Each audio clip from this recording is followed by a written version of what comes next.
तर सिलोमेट किंवा body cavity, बॉडीमध्ये कॅव्हिटी आहे किंवा नाही याच्या बेसिसवरती देखील आपण क्लासिफिकेशन करतो. जर काय ऑर्गॅनिझमची बॉडीमध्ये कॅव्हिटीच नाही आहे त्यांना आपण एसिलोमेट म्हणणार. एक्झाम्पल कोणतं आहे? स्पॉन्ज. ठीक आहे, पोरीफेरा फायलम मधला स्पॉन्ज आहे म्हणजे पोरीफेरा फायलम. Porifera phylum. त्यानंतर प्लॅटी हेल्मिंथ.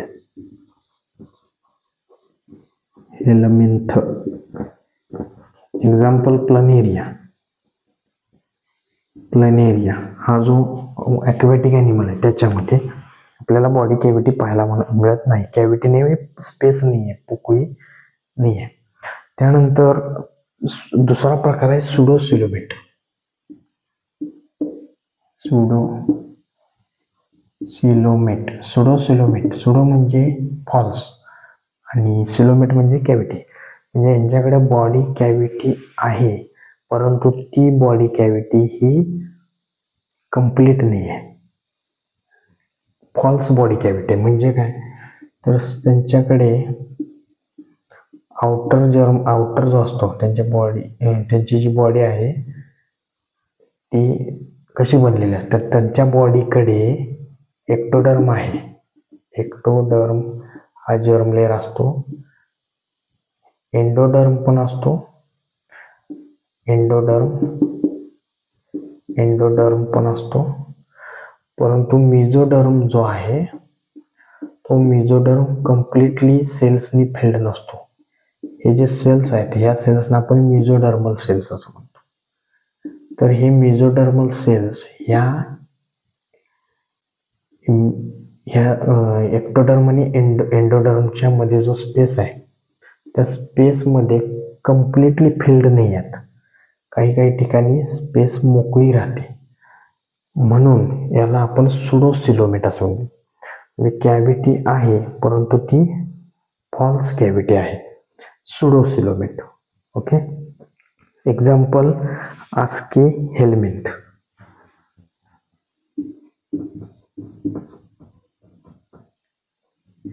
आस्के हेल्मिंथ फायलम जो आहे त्या फायलम मधले ॲनिमल्स आपल्याला अशा प्रकारचे पाहायला मिळतात. म्हणजे हा जो आउटर आहे तो बॉडी वॉल आहे, एक्टोडर्म म्हणून त्याला आपण एक्टोडर्म किंवा बॉडी वॉल म्हटलं तरी चालते. Body wall. त्यानंतर एंडोडर्म असणार आहे. आउटर एक्टोडर्म किंवा बॉडी वॉल, आतला एंडोडर्म आणि मध्ये जो आहे स्पेस, त्या स्पेसमध्ये आपल्याला सेल्स पाहायला मिळत नाहीत. आहेत सेल्स, ज्या सेल्सना आपण मेसोडर्मल सेल्स म्हणणार आणि ते सेल्स सगळीकडे नाही आहेत. काही ठिकाणी बंचने तिथं प्रेझेंट आहेत. म्हणजे पूर्ण कॅव्हिटी ही सेल्सनी फिल्ड नाही. म्हणजे ही ट्रू कॅव्हिटी नाही, ही फॉल्स कॅव्हिटी आहे. आणि सुडो म्हणजे फॉल्स, तर सुडोसिलोमेट. तर काही ॲनिमल्सची बॉडी ही कशी असते? सुडोसिलोमेट असते. त्यानंतर युसिलोमेट.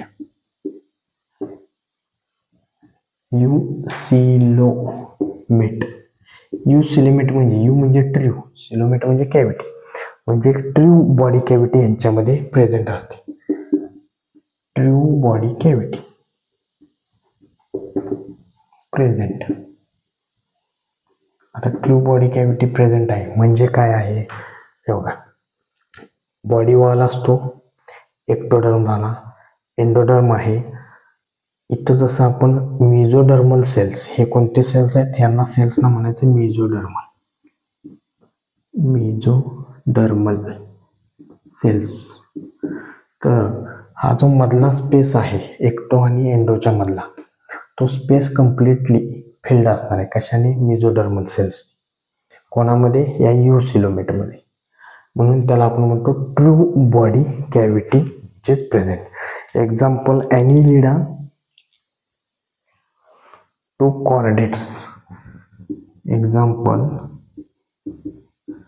Annelida to chordates. ठीक आहे. ह्या फायलम मधले ॲनिमल्स जे आहेत त्यांच्याकडे आपल्याला युसिलोमेट बॉडी ही पाहायला मिळते. तर बेसिस ऑफ क्लासिफिकेशनच्या क्रायटेरिया जो आहे तो आपण पाहिलेला आहे. आता वन बाय वन आपण नेक्स्ट काय बघायचं आहे तर सगळे फायलम्स त्याचे कॅरेक्टरिस्टिक्स पाहूया.